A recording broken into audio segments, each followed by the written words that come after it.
We're going to take up some matters that we started to touch on, which is part of this Phoenix process of rebirth and bringing ourselves back to life and staying in life. And we call the next part of this the disemergency state. The definitions that I choose to use for emergency is one that I think that we can genuinely and sort of relate to, and I don't think it raises too much of a quibble. Because essentially put, an emergency is a lived experience in which we believe there's a threat to our existence, that there's a threat taking place. It can be blatant, it can be subtle.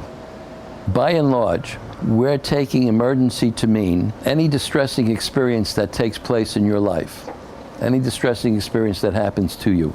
In any way in which it's felt, we consider it an emergency. You're presuming to yourself or jumping to a conclusion that there's something amiss and that there's a threat, that something injurious is about to happen to you.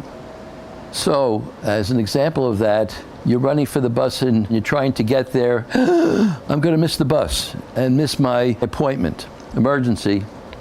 Or the glass falls out of your hand to the floor, and as it's falling to the floor, you go, an emergency. That's an emergency. Anything in which there's that kind of off-putting or distressing response of any sort and any measure and any degree, for all intents and purposes, is an emergency, and it's considered to be an emergency. There's some sort of threat implied in that situation. Most emergencies, 99.5% minimally of what we perceive as emergency states, that is a threat, are false. So it's very rare to be involved in a true emergency situation.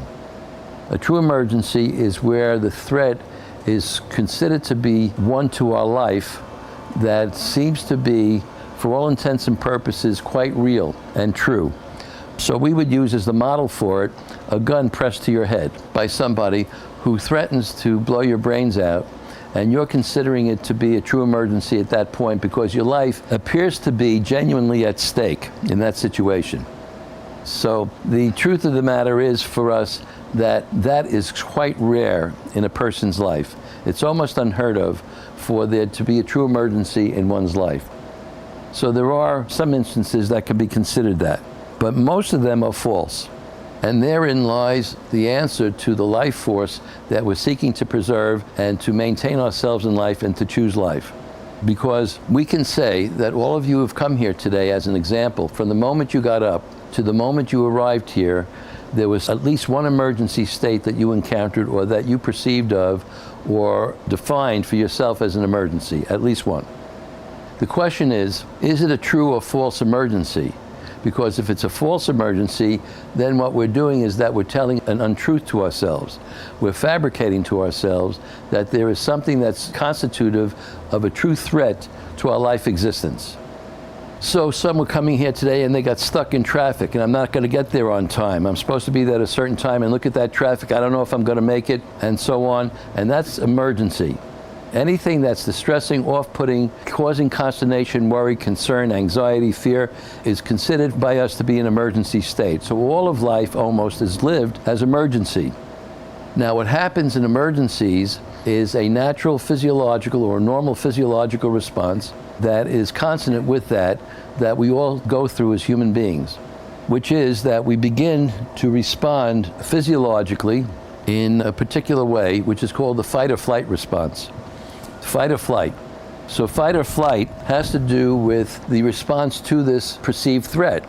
So what we'll do is we'll either flee from it in many different ways. We can run, we can go unconscious, we can lapse into shock.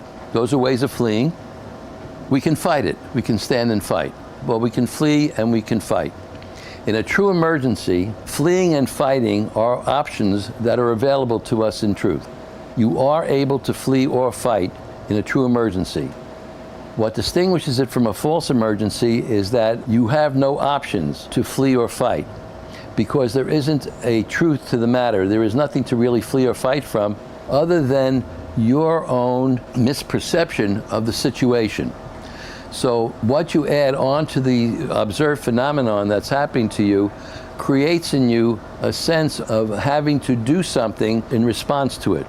But since there's no true outlet because it's not true, something happens to us physiologically that's quite different